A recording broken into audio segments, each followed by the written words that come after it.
नदीम रज़ा का सलाम। बात करनी है कुछ आलमी उमूर की और पाकिस्तान से जुड़ी सरहदों की और कुछ हलीफ और हरीफ ममालिक की कि ख़ित्ते में आखिर हो क्या रहा है। जिस तरह से चीन का असर व रसूख बढ़ता जा रहा है, उसी तरह से भारत जो है अपने ही जाल में ख़ुद फंसता जा रहा है। तो ये जो सारी सूरत हाल है, पिछले दिनों काफ़ी तेज़ी के साथ तब्दीलियाँ आई हैं, क्योंकि मैं सोचा आज इसके ऊपर बात की जाए। वजह यह है कि हमारा मेन स्ट्रीम मीडिया जो है उसके पास वक्त नहीं है, वो सिर्फ वो फजल रहमान के भाई के ट्रांसफ़र और दीगर चीज़ों में बटे हुए हैं और एक दूसरे के पे इल्ज़ामात की बरसात लगाई हुई सियासतदानों ने। तो बहरहाल पाकिस्तान और बांग्लादेश के ताल्लुक़ात जिस तरह से एक नए ज़ाविये के ऊपर गए हैं, जो बदलती सूरत हाल थे, चीन का जो असर रसूख जिस तरह से तेज़ी से फैलता जा रहा है, उसके बाद इसकी ज़रूरत शिद्दत से महसूस की जा रही थी कि तमाम ममालिक जो हैं वो जिनकी सरहदें एक दूसरे से जुड़ी हुई हैं और एक दूसरे से करीब आएँ। तो वही हुआ जो पाकिस्तान इमरान ख़ान और वज़ीर आज़म बांग्लादेश उनका जो रब्ता हुआ है, उससे जो सूरत हाल तब्दील हुई है बिलखुसूस सार्क ममालिक की, जिसमें पहले भारत का इन्फ्लुएंस रहता था। जब भारत बाइकाट कर दे तो मजाल नहीं होती थी किसी की भी। आज वो तमाम ममालिक जो सार्क के थे वो सब भारत को छोड़ चुके हैं। एक एक करके अगर नाम भी लें आप, कोई उनके साथ नहीं खड़ा हुआ है। उसमें भूटान हो, नेपाल हो, बांग्लादेश भी देख लें आप, श्रीलंका देख लें, इवन अफगानिस्तान जिसकी नई एंट्री हुई थी, वो भी कोई भी उनके साथ नहीं खड़ा। उसकी बुनियादी वजह यह है कि मोदी सरकार की जो पॉलिसियाँ हैं, जिस तरह से वो इंतहा पसंदी को फ़रोग़ दे रहे हैं, जो पड़ोसियों के साथ जो छेड़छाड़ वो कर रहे हैं, जो वो समझ रहे थे कि इस पूरे ख़ित्ते में जनूबी एशिया के अंदर उनकी इजारादारी होगी। शायद उनके जहन में कहीं किसी कोने में बैठा हुआ हो जो यानी कि सुपर पावर जो अपने आप को कहलाते हैं अमेरिका, उनकी ईमा के ऊपर वो शायद इस तरह का यहाँ पे वो काबू कर लेंगे लोगों को, लेकिन ऐसा नहीं है। यहाँ पे दूसरे भी मुल्क बैठे हुए हैं। चीन है, चीन ने जिस तरह से बगैर एक गोली चलाए लद्दाख में जो कार्रवाई की है, उसने उनका भांडा फोड़ दिया। भले वो फ्रांस के साथ अपना मुआहदा कर लें दिफाई या इजराइल के साथ कर लें, उसके बावजूद वो कुछ भी नहीं है। चीन ने उनको बता दिया।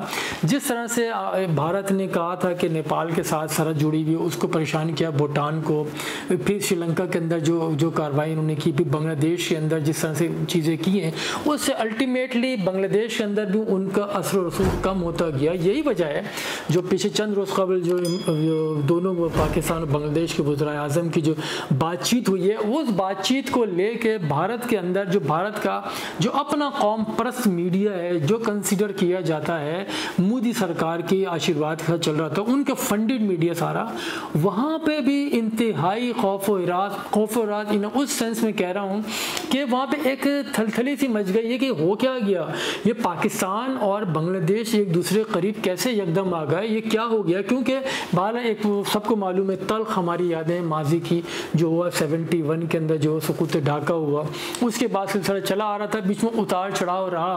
पाकिस्तान ने कोशिश की बहरहाल, लेकिन बांग्लादेश की वजह से वो नहीं हो पा रहा था क्योंकि भारत का अमल दखल वहाँ बहुत ज़्यादा था।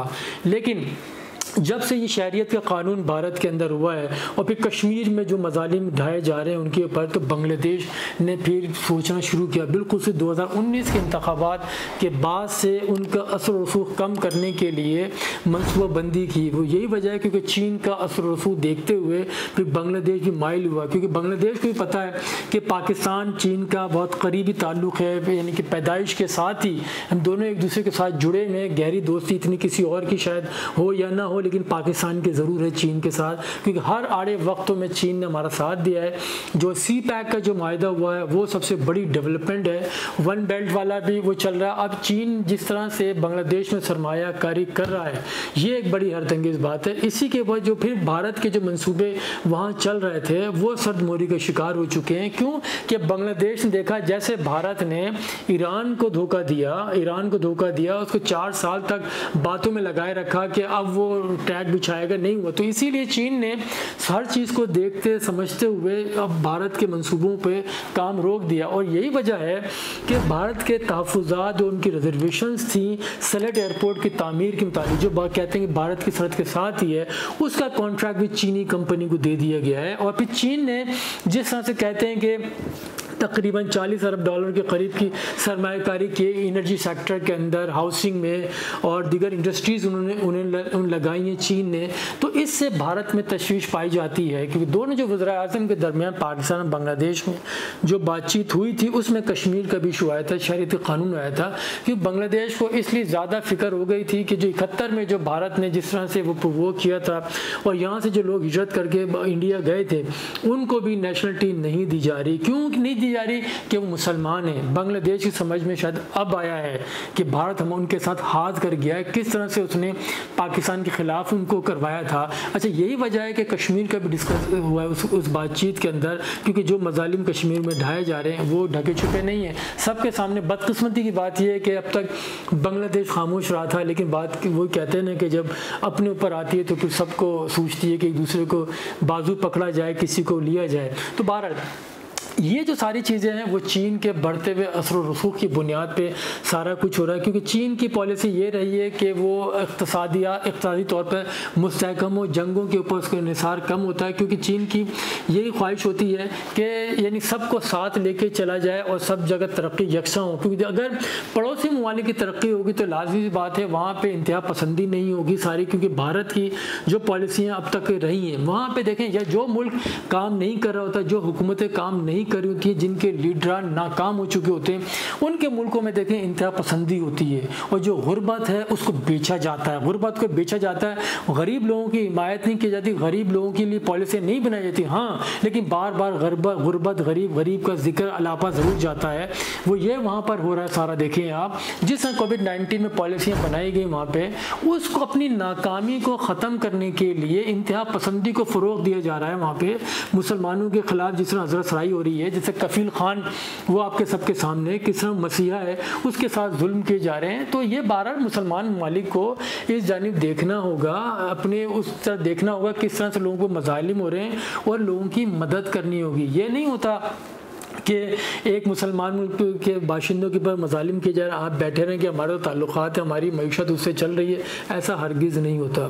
तो अब जो जिस तरह से हालात और वाक़यात सामने आ रहे हैं वो कोई एक दूसरे के खिलाफ नहीं, पाकिस्तान की झोली में ऐसे आके नहीं गिर रहे। ये ब्लेसिंग है चीन की, क्योंकि हमारी जो तरजीहात हैं वो शायद दूसरी हैं, हमारे यहाँ सिर्फ सियासत ही चलाई जा रही है, उसके अलावा कुछ नहीं। क्योंकि वज़ीर ख़ारजा का खुद का आप देख लें किस तरह से, तो हर वीकेंड पे तो मुल्तान में होते हैं। ये सारा कुछ जो भी हो रहा है वो चीन की करामात है। चीन की करामात यूँ है कि वो ह्यूज इन्वेस्टमेंट कर रहा है। अच्छा, चीन की वो पॉलिसी रही है कि वो बराह रास्त सरमायाकारी करता, पैसे नहीं देता। अमेरिका जो है वो पैसे देता सबको, क्यों कि उसके अज़ाइम कुछ और होते हैं। वो ये चीन का जो है वो देरपा होता है कि मईशतें मुस्तहकम होती हैं। देखें, यही वजह है चीन के असर रसूख की बुनियाद पर कि कोविड-19 के ऊपर जो टेली कॉन्फ्रेंस भी होती है तो उसमें भारत माइनस हो जाता है, उसके अंदर उसमें अफगानिस्तान होता है, पाकिस्तान होता है, चीन होता है, नेपाल होता है। आज की इस प्रेस कॉन्फ्रेंस में देखें आप, जो हुई है कॉन्फ्रेंस, उसमें उसका नामो निशान ही नहीं है। तो बहरहाल इसे हम अपनी ब्लेसिंग कहेंगे कि चीन की वजह से हर चीज़ हमारी झोली में आके गिर रही हैं। ये कोविड-19 हमारे लिए बहरहाल एक तबाही तो हुई थी, लेकिन एक अपॉर्चुनिटी के तौर पे भी हमारे सामने आया। अब भी हमारे ऊपर है कि अब भी हम मौका है हमारे पास कि कश्मीर का मुकदमा किस तरह से उठा सकते हैं दुनिया के सामने, कि हर कोई अब इस वक्त डेस्परेट है, हर कोई देख रहा है जंगों से, हर कोई नफरत करता है, जंग कोई नहीं चाहता। इसमें बेहतर अंदाज से अगर हम कश्मीर का इशू इस मौके पर उठा लें, जो कश्मीरी भाई बहन वहाँ पे जो बच्चे मर रहे हैं उनके वो सिलसिला रुक जाएगा, उनकी बेहतरी होगी, हमारे लिए बेहतरी होगी। और इस अपॉर्चुनिटी को लेते हुए हमें मुल्क में भी अपना जो सियासी बहरान है उसको ख़त्म करना होगा, जो असल मसाइल हैं उसकी जानिब आना होगा, क्योंकि कोई आपके साथ उस वक्त तक खड़ा हो सकता है कि जब आप उसके नुकसान का सबब ना बने। अगर आप सिर्फ अपना देखेंगे, दूसरे का नहीं देखेंगे, तो वन वे ट्रैक कभी नहीं चलता। तो जो हक़ाइक़ हैं उसकी तरफ हमें देखना होगा और बेहतर अंदाज से पॉलिसियाँ मुरतब करनी होंगी। बहुत शुक्रिया। खुदा हाफ़िज़।